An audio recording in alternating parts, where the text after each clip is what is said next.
Hello, everyone, and welcome to the 13th episode of the Exploring Antinatalism Podcast, a podcast all about the subject of antinatalism created by antinatalists.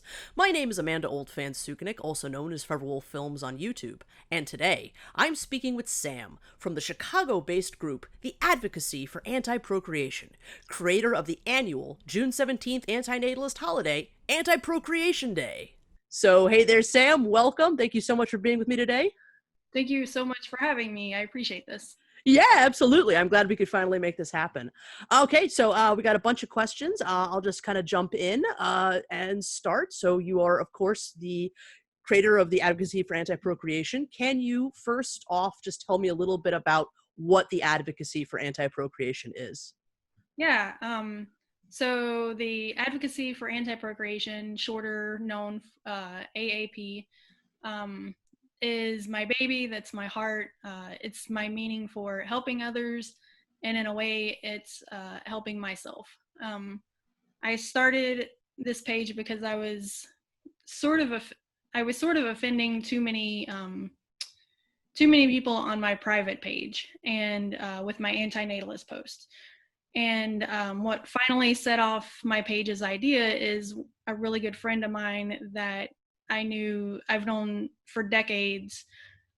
He had lost a child a few months after it was born, and he private messaged me and said if I continued with my posts, my antinatalist posts, he wasn't sure he'd be able to remain Facebook friends with me. So this friend, he means a lot to me, and although my views are quite strong on antinatalism, I also don't intend to hurt my loved ones. So my goal and my aim is to help folks grow and learn about antinatalism and not push them away. So I created this page. It's a lot of my personal views on things, but I also post things that are a bit broader that I think will connect in a similar degree. I post memes and information that relate to antinatalism to some degree, and the topics that I tend to post on relate to the child-free lifestyle, adoption, fostering, respite care, reproductive health and education, population data, the right to die arena, quality over quantity, that's a huge one for us. Yeah. Love for animals, bodily choice, environmental topics, and nihilism. These are all things I post about that I care on a deeper level that intertwine with each other. And that's why I have the page and why I created AAP. Okay, excellent. How, why, and when did the Advocacy for Anti-Procreation first form? So when my friend first inboxed me the message that he was frustrated about my post, I made the page soon after, and that was in 2011. I sort of just started inviting some of my personal friends that I knew felt similar to the views of my page. And then they started inviting friends, and it continued. And I was so stoked when I reached like 50 members, and then I hit 100, and then 500, and it just kept going. And now we're at 21,000 and about to hit 2,000 members. And I'm constantly just baffled. All I do is share my heart, and it's so humbling to know that everyone on there shares a similar value for existence and cares so much for the world in this way. And I get inbox messages all the time of folks telling me their stories and telling me their frustrations, and that's what means the most to me. And yeah, it started in 2011. That's awesome. And yeah, congratulations on the 21,000 members. That's like incredible. I just didn't realize that it was anywhere close to that. So when I saw that the other day, I was like, wow, it's jumped so far, like in such a short amount of time. How many founding members of the Advocacy for Anti-Procreation were there? So I'm the only founding member and admin, although it feels weird saying sometimes on the page if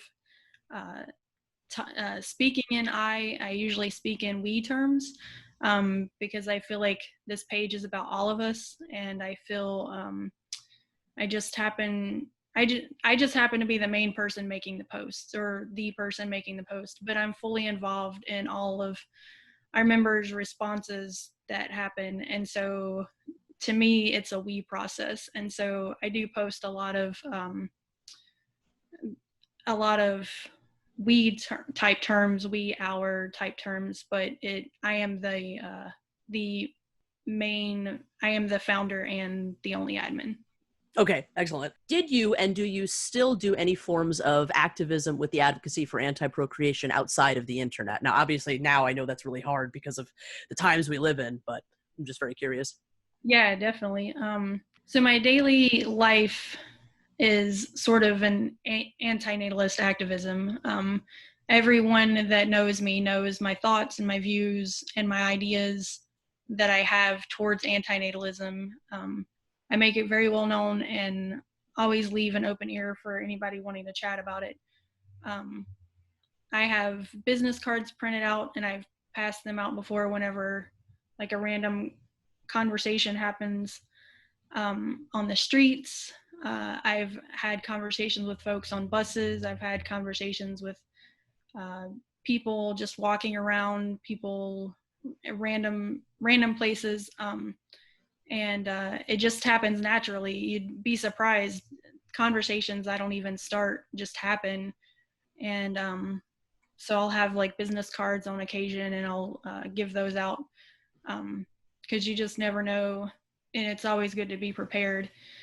I've considered the idea of doing merch, but I'm not sure I can take on such a task. I would love that idea, although it would be a really awesome thing to happen. Yeah. But getting all of that started is would be a little complicated for me. The thought of doing meetups has also been considered, but nothing has come of that yet.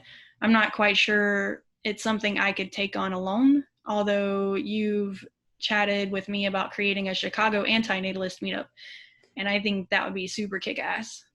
Yeah, Yeah. Sorry, I didn't mean to interrupt you, but yeah, I think that would be amazing. I think we definitely should do that at some point. And by the way, I thought I was the only one with antinatalist business cards, so we'll have to exchange that at some point. That's very awesome. Okay, so you have an active website in addition to the Facebook page, but you originally had a WordPress. Why did you decide to switch over, and where do you find the most engagement? Do you have a Twitter or an Instagram for the group or the event? So we don't have a Twitter or an Instagram specifically for our page, but I know that people post about us on there. I have both a WordPress and a Wix website for AAP. So I originally created the WordPress site because Facebook sucks, and it's getting worse, especially for folks with Facebook groups. Over the past few years, Facebook has gotten worse about things, so I decided to make a backup. And to help with the search engine results for when folks are doing searches for antinatalism or antinatalist groups, to help get the word out more. And after a while, the WordPress site didn't look as fresh and presentable, and it also was filled with weird advertisements, and it just looked clunky and not presentable. And so I decided to make the Wix website, which looks way fresher, better. There's no ad pop-ups. It's cleaner, nicer. Our posts are easier to access. And I'm definitely not skilled in making websites, but it's a better quality than what I was doing, what I could do with the WordPress. We still have the WordPress up, and it gives a link to the Wix site. The WordPress seems to give better search engine results, so we still leave both up. I've been involved with social medias and know the routine now, and I refuse to join other social medias, so I know that I won't be making a Twitter or an Instagram or any other social media. I know the trend of how they don't last long and then they migrate and then those shut down, and it's just a continual thing. So that's also why I made the websites, is to just have that as a a background option that also has a chat option to keep in touch with everyone, so that stays active if Facebook ever shuts down. One of the main things that keeps me going with AAP are the inbox messages, and Wix has that option. And so I consistently receive inbox messages from around the world of folks like in distress or needing someone to talk to or vent to on my Facebook page. And so I wanting like folks needing advice, encouragement, support, or a listening ear. And so I wanted to keep that chat open. And so that's, one of the reasons why I keep up Wix. So I do this partially for me to have a place to vent my own views on things, but there's no way I'd continue on with it if I didn't feel it wasn't making a difference in other people's lives. So when I get a message from someone in another country that's all alone and no one else to talk to about their reproductive health and rights, that's when I know all this work is beneficial. It's why I continue with Facebook and have moved forward with making websites so that there's options for keeping in touch. Because that's the main thing that means the most to me, is knowing that it's making a difference. Yeah, absolutely. Okay. Well, and the Facebook group currently has over 21K followers. Congratulations once again. Did that suddenly just happen? Was there a point in time where a really massive number of people started to just join up all of a sudden? Yeah. Thank you so much. 21,000 is amazing. I think we're about to hit 22 followers, and it's definitely humbling and honoring and amazing. I'm so excited. It's definitely been a lot of hard work, but it's so well worth it. Our members have been all natural. I know that I'd say on average I get about 10 new members a day. I know that Facebook encourages groups and pages to pay for Facebook membership, and I won't do that. I refuse to do that. It's not genuine. It's not real. And because of that, Facebook sort of penalizes. And not that I want to rant on the shittiness of Facebook, but when I started my page, it was easy flowing and everything happened naturally and members responded naturally. But over the past few years, Facebook has decided to use algorithms. So now with algorithms, they seem to only want to push out the posts that they want to, and people only get to see what Facebook wants them to. And it hurts our natural response on the page. I can tell when Facebook hasn't allowed for one of our posts to be seen. We have, with 21,000 members, sometimes on a post, I'll get maybe 20 responses. Yeah. And that's just, it doesn't make any sense. And I know it's because Facebook wants to push me to pay for boosts and pay for fake memberships. And that's not something that I'm all about. I would rather things happen naturally and more genuine. Yeah. Just last week, I made a Reddit post of doctors around the world that approve sterilizations. There's a well-known page that Reddit has a list of doctors from all over the world. Yeah.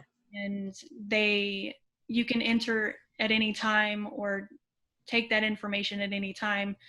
And it means a lot for folks wanting to get sterilized. And I know that this is an important post and an important information. And I know that my members really want to see this. However, because it's a link, which Facebook seems to not like, from another site from Facebook, Facebook barely shared the post, and I got less than 100 responses when I have over 21,000 members. And that just doesn't make sense. And the reason I bring this up is due to the question of, did my memberships all happen any of them happen suddenly? Facebook now decides when and to whom my posts get seen. It's terrible, and it's hindering to our cause. So one major random boost that happened without me doing anything out of the ordinary was a post that randomly went viral in France years after I posted it. Yeah. It happened out of nowhere. People started commenting in French and tagging in French. tagging French names in the comments. I was around 10,000 members at the time, and within days, I was up an extra 4,000 members within days, and it made no sense. There was no reason for it, and it was something that I feel Facebook just decided to do. It sometimes will just boost a post out of nowhere. Yeah. And it would normally take me about 2 years to get 4,000 members, maybe a year and a half to get 4,000 members. And I got that within 4 days. Wow. It continued to grow so out of control that I had to delete the post. It was one of those lucky, it was about luck. And okay. It really had no reason to go viral. Facebook just decided that's what it wanted to do. Yeah. But it got so out of control that I ended up having to delete it, because when you get that amount of attention, Facebook will decide to sometimes ban your page. Mm-hmm. And so I had to delete the post. But I got about 4,000 memberships out of that. Wow. Whether or not they're genuine, I don't know. I don't know exactly what happened. It's things that I could go into rants about the things that Facebook does to group pages, and try to make them pay for boosts and such. But I'll digress on that. I personally appreciate the genuine love and support, not the phony crap that Facebook is trying to do, pushing us around, trying to make us pay for boosts. I won't do it. But unfortunately, it doesn't stop Facebook from algorithming my post, and it's terrible. Needless to say, all of my members are genuine and made naturally via good old word of mouth. And it'll stay that way. Yeah, awesome. I applaud your integrity. And yeah, I mean, as somebody that also runs a bunch of groups and pages on Facebook, I mean, it's I hate it. It's awful the way that they push the buying of boosting posts and stuff like that. And Facebook is getting worse and worse, and it wasn't so good to begin with. So I sympathize. Yeah, definitely. You mentioned somewhere on the website that memes are a big part of the what the Advocacy for Anti-Procreation does. Can you explain more about that part of what you do? Yeah, sure. So I'm not the best commentator, and I've found that it's best to speak just in memes. It gets the most attention. It gets the point easier, and it looks nicer. Memes just seem to work the best on the page.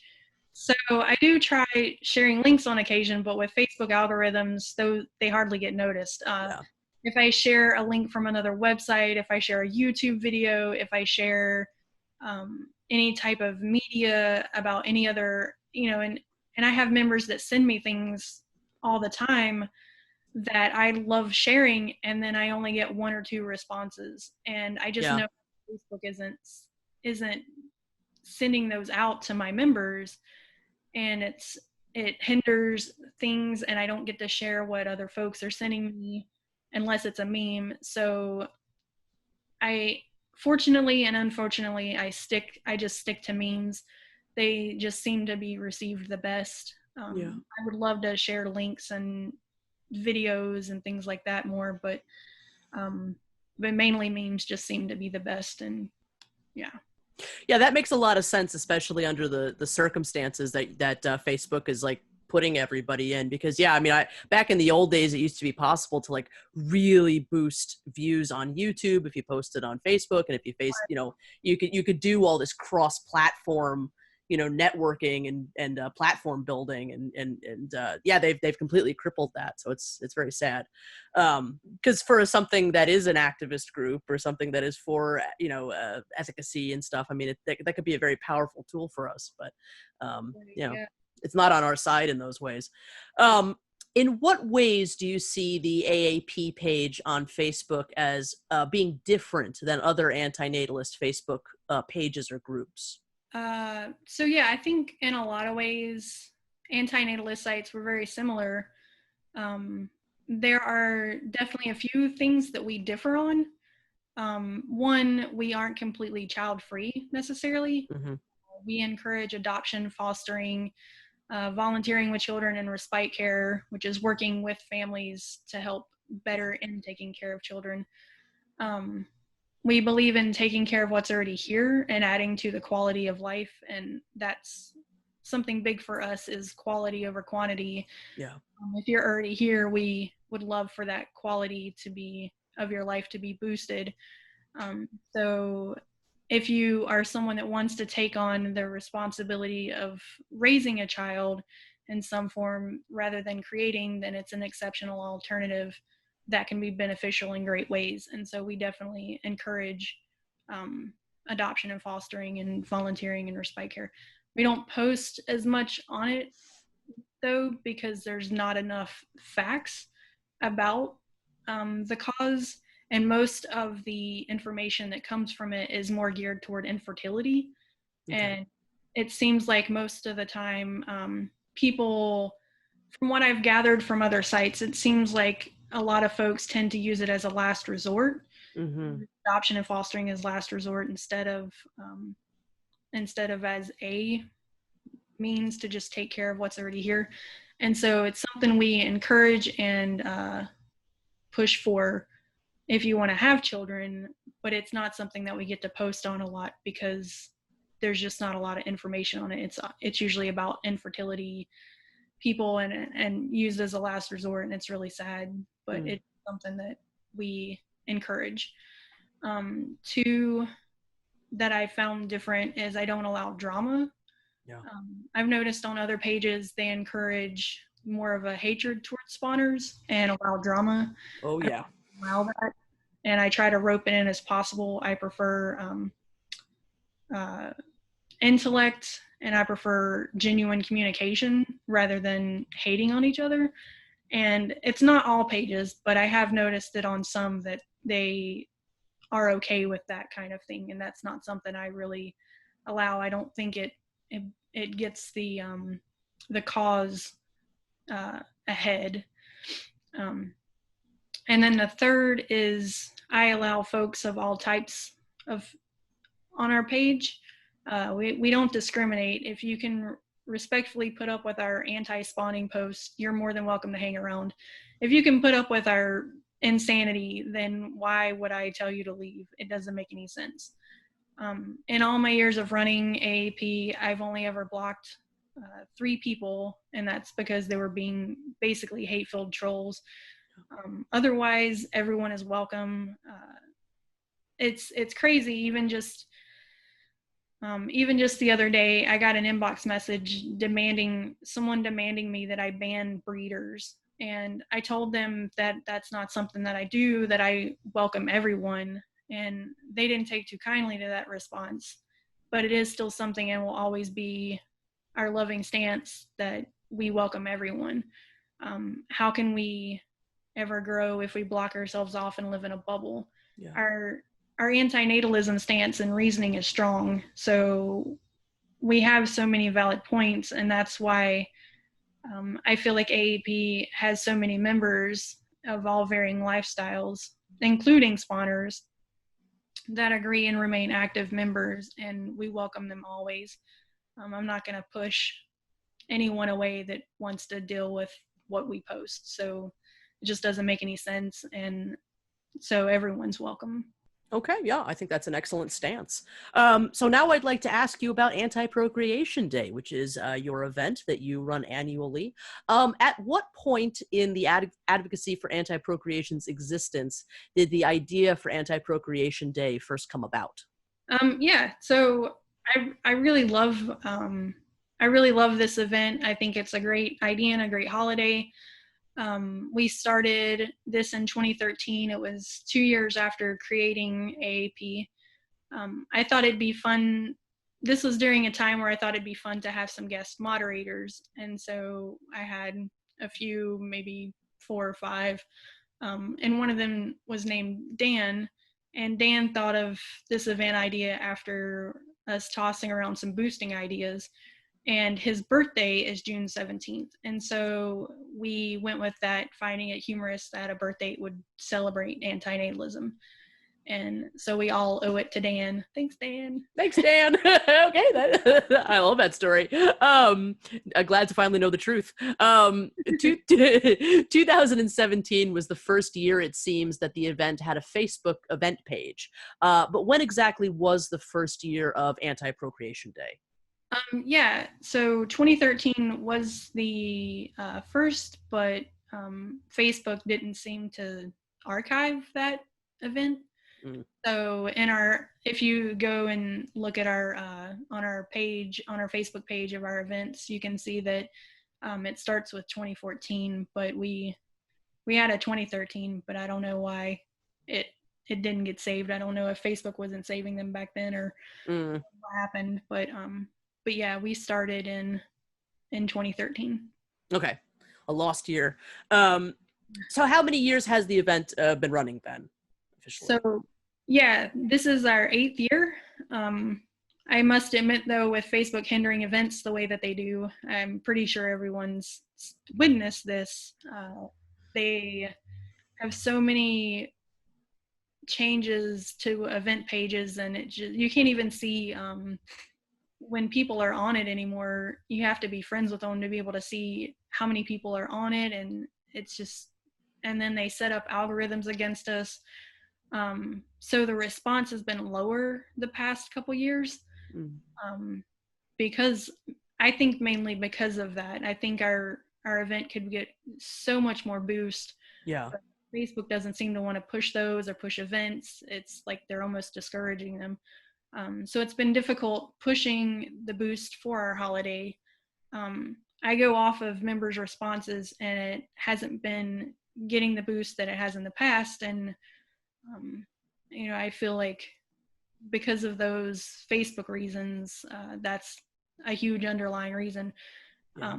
But if my members aren't receiving the info or feeling the boost, then it really hurts the cause. So members, if you want this to continue, we need you to be active in it. Click attending, share your stories, invite folks this holiday is for you. So please make this happen. If you hear about it, please share, because Facebook doesn't want to seem to do that. So we need you to be involved in as much as possible. We need your excitement in this. We need everything that you have. So involve yourself, share your stories, share your reasons, share where you're from. Yeah, we just would love for you to be involved as much as possible. So if you hear about it, help us out. Absolutely. I also want to voice that message. Please, please, please support the event. Post about it on other social media pages, on Facebook, make videos about it. There's not too many antinatalist groups of any kind right now really doing active activism that's been running for 8 years straight. So support the people that are doing this kind of amazing thing with these awesome projects. So what do you think that people should do on Anti-Procreation Day? What are the suggested activities? Yeah, it's a great question. So I prefer to leave it up to members. I know some folks want like clear direction on how to celebrate an event, but it's really whatever you make it. Yeah. Not everyone wants to or can eat cake. Not everyone wants to read a book. Not everyone wants to make flyers or take a walk. But the main goal is that there's no spawning on that day. Let's have at least one day every year where we aren't destroying our world with new humans. We just need one day. You can celebrate that in however you want, in whatever way that you see fit. Make it meaningful for you. I don't need to tell you what to do and how to celebrate it in. So make it what you want, and then let us know. Let us know how you're celebrating it. I think, I love to hear stories of your unique ideas, or even, any ideas that you're doing. I think it's great. I've had some folks suggest theme proposals, but no matter how you choose to celebrate it, make it your day. This is for you. Do something special, whatever that may be for you. And if you want to throw out a theme, shoot me some ideas. Like, just let me know ideas. If we think I can make a poll, see how people feel about it, and maybe we can have a theme every year or 1 year or anything. I'm open to ideas. And if anyone can figure out how to make this a Wikipedia holiday to get more boost, I'd be delighted with that help. Yeah, that would be awesome. I hope that can happen. What are some of the most interesting things people have told you that they have done on the day for the event? How do you personally celebrate the day of the event as well? I would say that some of my favorites are some people cuddle their pets, some people lounge around naked, which I think is fantastic. Yeah. Some people share a holiday on other sites. Some folks get sterilized, which is the best. Yeah. Most members are just happy to have a day of peace and quiet in honor of their antinatalist lifestyle, and it's so great and it means a lot. Ways that I've celebrated in the past. Most years I stay active on the event page the whole 48 hours since it is international. It spawns a whole lot of time. There's been years where I didn't really get any sleep for 2 days because I just want to stay involved. But the time zones, the way that they work, in my time zone, I have 24 hours, but then I have the rest of the world, since this is international, to be involved in as well. I don't want to leave. So there have been times where I've stayed up for 2 full days to celebrate the whole thing. I try to stay on the site so that I can see what's going on. I can be involved. I can help encourage, like, just celebrate it together. That's what means the most to me. But then sometimes my husband will yell at me and be like, we need to celebrate too. We need to go out and do something or be involved, celebrate in our own way as well. And so sometimes we go and get cake and ice cream, or we'll walk the park, or we'll play with our cat. We have non-procreating sex since we're both fixed. Yay, we both got, all right. which is, yeah, nice. It's fantastic. Yes. Yeah. And yeah, so we just enjoy the holiday with all of you, and then we'll go out for a few hours and do something as well. And just mainly, I just hope that it makes a positive difference in the world. That's what means the most to me. So that's how I celebrate, is the positive difference that it is making around the world. Okay, yeah, absolutely. All right, that's fantastic. Has the amount of participation continued to increase each year? And when was the most successful year so far? Yeah, our most successful year, I would say, was 2018. We had over 1,500 attendees from at least 46 different countries, which is fucking fantastic. Yeah. Yeah. Highly impressive. It's exciting. But the way that we did that, we managed to keep up our 2016 event page for 3 years and kept it active and was able to build up on it. The problem with that was that folks got confused, so we had to stop. I couldn't continue keeping that one page continuing to be active, and Facebook didn't like it either, and it stopped allowing me. It's complicated, but I was having to change like the time of the event so that Facebook didn't stop me from being able to push it to the next year. Okay. And it got complicated, so I couldn't continue that page. I would have loved to have continued that, but Facebook didn't allow for it. So it got too complicated and confusing. Since 2018, when we've done the 2019 and 2020 event pages, Facebook has it set up differently, and now it's harder to see who's involved and how many's involved. And I can't invite my members personally that are on my page. Facebook doesn't allow for that. And so I have to just post about it, but then Facebook's algorithms doesn't boost the event. So it's been a lot of complications with Facebook over the last couple years. So there are lower numbers the last 2 years. So there's less numbers. And then with the COVID thing, I think a lot of folks tend to think that events are in physical person. And so people are confused that they can't attend because of something about COVID. And so I think that's hindered. But we are boosting, and we're going up every day in numbers. We're about to 160 members going so far, which is like great, especially for right now. the way that Facebook is and events are and COVID and everything, we are going up in numbers, and I think that's great. So all I can do is keep trying and hoping that it makes a positive change in existence. But so far this year, 2020, we have, I was going to say 34 different countries, but we now have, I just recounted, and we have 40 different countries that are represented right now. Wow. And I think that's fan-fucking-tastic. Yeah. Spectacular. 40 countries, and that means the world to me because I love diversity. I love inclusion. I love, cultural diversity and love around the world. And for this to be meaningful to 40 different countries is just, it means so much to me. Yeah, absolutely. I mean, you're clearly getting through to a lot of people and a lot of different kinds of people, and a lot of different places. So that's highly impressive. Congratulations. Thank you. Yeah. Where would you say most of the participants are coming from in the world? So I wrote it down, and according to our page data, our members represent 45 different countries, speaking in 47 different languages, which is, again, just so humbling and so meaningful, and I love it so much. Half of our members are from the US. Our members represent all ages. Facebook starts you at 13 and goes up to, I think, 61 plus or something like that. And we've got all those ranges. We're in all of that.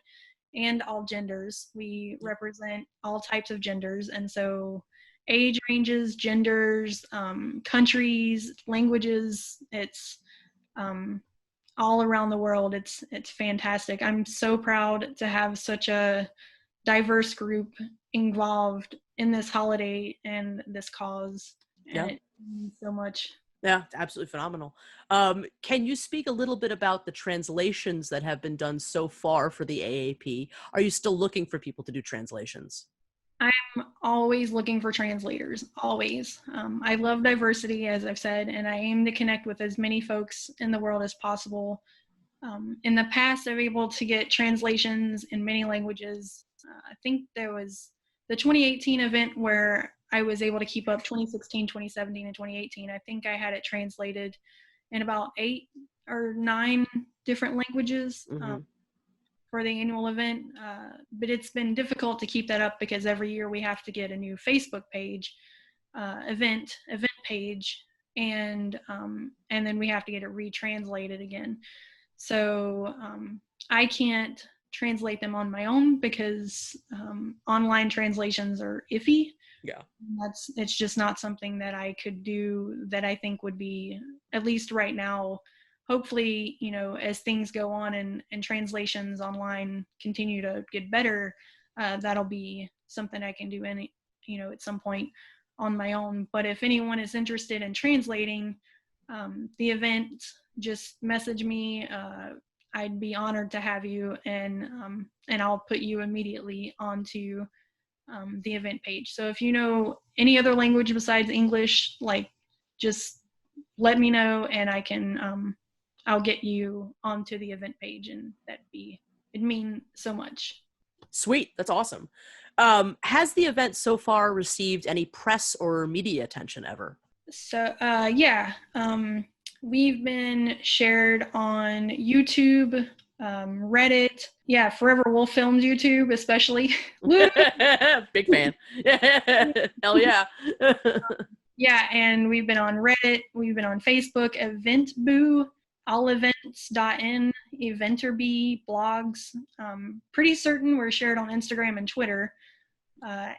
AAP, we've been in school papers. I've done online interviews. I've done in-person interviews, and now I'm doing an audio interview. Yay! Yay! I've tried expanding further with making a Wikipedia page, but when I tried, Wikipedia never responded with my entry, so I don't know what happened with that. I'd still love to have one made if anyone knows how to get that going. Hint, hint. So if you can help me with a Wikipedia page, that would be awesome. Yeah, the Wikipedia thing is hard to navigate. Yeah. But yes, I really hope that can happen at some point in the near future. Are you aware of the other anti-procreation based days and events, such as the much older Child-Free Day, which has its origin in the 1970s, actually, and Antinatalism Day, which is the creation of Antinatalist Outreach on YouTube, which I think is 2 years old now. What do you think about these other events? Do you celebrate those as well? Yes, I think they're fantastic. I highly advocate, encourage them for others to celebrate in as well. I actually found out about them a couple years ago through your YouTube, Forever Wolf Films. Woohoo! Hey! Yeah, that's how I found out about them. Keeping up with your YouTube videos. When I started my event, I thought I was all alone. When I started mine, I didn't. No one I knew had heard of any similar event. So I thought, we were the only one, and that's something needed to happen of some sort. Whatever event you want to celebrate, whatever antinatalist day you want to be involved in, let's get one of them or all of us get something boosted. It's a huge thing if we can get this on the calendar. Yeah, I love definitely. that these events are happening. Maybe someday one or all of us will become internationally recognized and put on calendars. Our only difference from other events is that we encourage and celebrate adoption, fostering, respite care, and volunteering with children. We aren't a completely child-free group, so we recognize that some folks love children and the benefit that the world gains by folks taking on children that are already here through those means. Yeah. So we want a great quality of life for everyone. We include those that want to take on that responsibility of raising children that aren't necessarily biologically theirs. Other than that, we pretty much all share the same underlying values. So I'd love for any of these holidays to become legitimately recognized, put on calendars, any day, whatever can happen. Like if we need to band together and make a new day where we're all connected, it doesn't matter. Just, I think there's too many parental days, grandparental days, birthdays, days celebrating conceiving, but there's no day celebrating antinatalism. And I think it's fantastic to get one of us or a conjoined of us of some sort on a calendar and internationally recognized and celebrated. I think however that can become a thing, I think would be fantastic. So I celebrate all of them and ours, and encourage others to do the same as well. Yeah, could not agree more. Absolutely. All right, so I just wanted to move on to some other questions. How long have you personally been an antinatalist? I would definitely say probably my whole life. As long as I can remember, I didn't want to have kids. I didn't think there's a benefit to being conceived and being born into this world. I've never really wanted to be here, and even as I had an abortion, even as a teen, I got myself into some trouble, but even with that, I always knew that I didn't want to add another life to this terrible world. And so I would definitely say my whole life, even if the word wasn't a thing, I've always known that it's something that means a lot to me and that I don't want to add to the suffering of the world or bring about another existence, especially one that's from me, into a world that is the way that it is. We've got 7.6 billion people on this planet. There's no reason to have any more as well. So there's just so many reasons, but definitely I would say my whole life. Okay, awesome. Yeah, thank you for sharing your experience. You started the AAP pretty far back. The word, when you started it, the word antinatalism was not really particularly known or used just yet. So when was the first time you actually heard the term antinatalism? Yeah, so no, I don't think the word was around, or if it was, it must have just been beginning, or I just hadn't heard of it yet. It must have just been starting or about to start. I started AAP in 2011, and I just don't think that it was uh, a word, a known word back then, or maybe not even a word at all. Otherwise, there's a chance I would have titled my page by that somehow. I would have put that into the title. It sounds fresher, it sounds better, it sounds easier to understand. Um, but AAP has been around for 9, 10, I can't even count, 9, 10 years now, and so there's no reason for me to change the title to it at this point. Yeah. But I would have probably put that word in the title somehow. It flows easier than anti-procreation, but I enjoy how the title is, and Yeah. but I think I would have probably put that in there somehow. So I probably heard the word antinatalism maybe about 5 years later after making my page. Okay, yeah, definitely. No, I definitely, if it was up to me too, I definitely wouldn't go back and change it at this point either. So yeah, I agree with you on that. You mentioned environmentalist concerns on the website, lowering the carbon footprint, for example. Are you an environmentalist, and would you say that is a core concern that drives your antinatalism and the AAP? Partly, unfortunately, similar with adoption and fostering. I don't get to post as much on it as I'd like on the subject, but finding factual data without biases is quite difficult, though it is quite certain the more humans on the planet, the worse we affect the environment, which is, of course, very sad and terrible. With an exponentially rising 7.6 billion humanoids on the planet, it's guaranteed we're making permanent universal damage. I'd also like to mention census.gov/popclock. I'll give some data, which I'll try to go slow with, but it's a whole lot of information.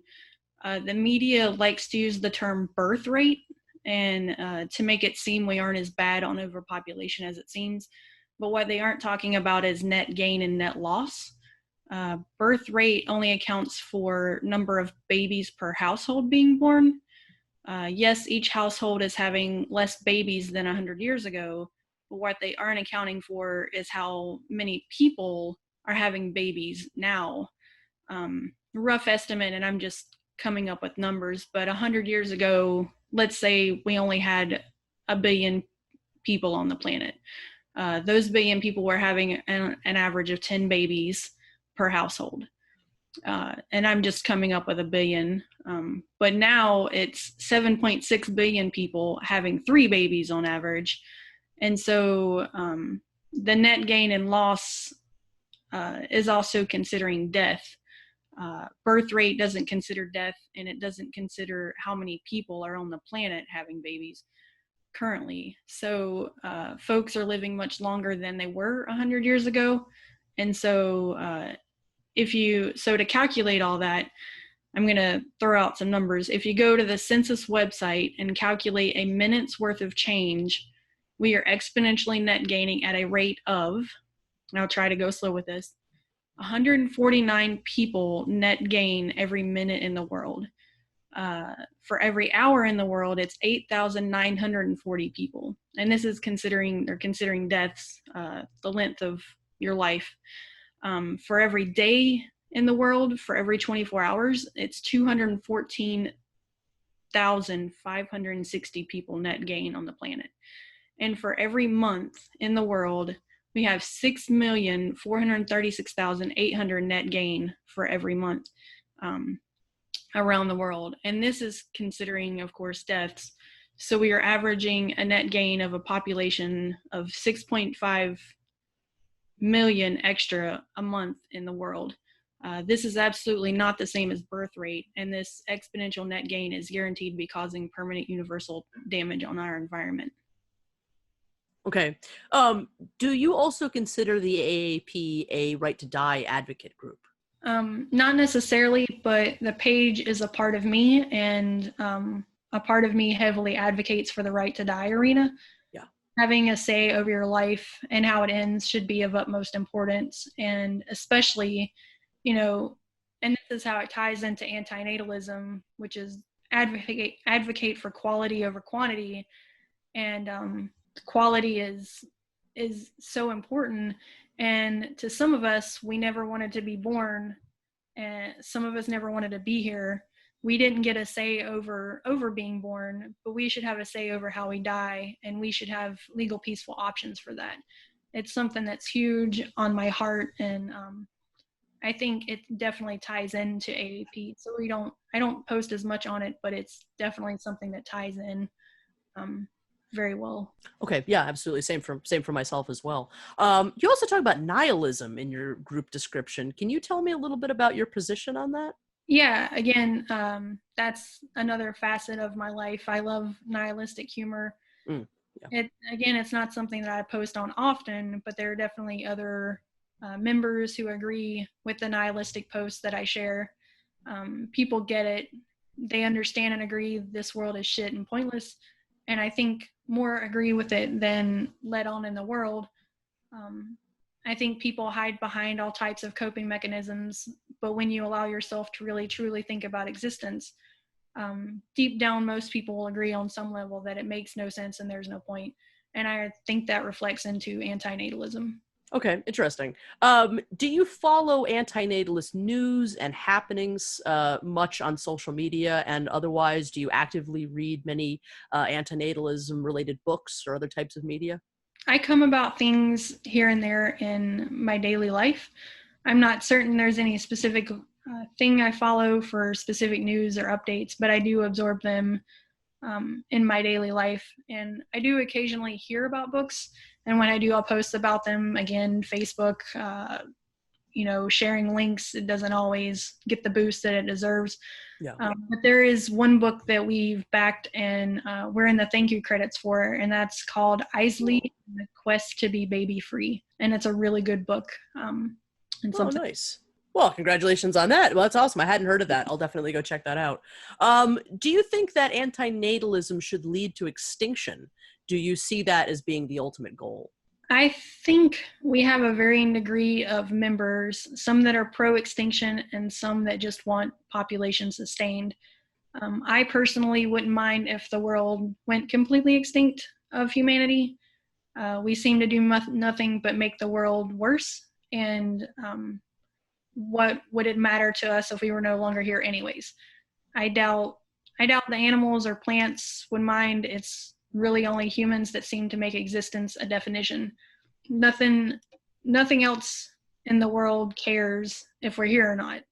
Animals, they survive just fine. Plants survive just fine. And if the universe were to not exist, I doubt plants and animals would care either, especially since you can't care if you don't exist. What would it matter? The only reason anything matters is because we as humans make it so. And what good is that? If we're gone, would it matter? But I don't personally subscribe to the idea of forcing that as an ultimate goal on anyone. I personally wouldn't mind if we went extinct, but I wouldn't go so far as to make it my full daily advocacy, such as groups like Vehent or Church of Euthanasia, where they're more advocating on those lines. I agree with it, but it's not something that I push necessarily. Okay. What do you hope to achieve ultimately with the AAP and Anti-Procreation Day? What, if any, are the big goals? I would say some big goals are just for us to continue to grow and to have our holiday made into an official, internationally known, recognized, and celebrated holiday. That would be so huge.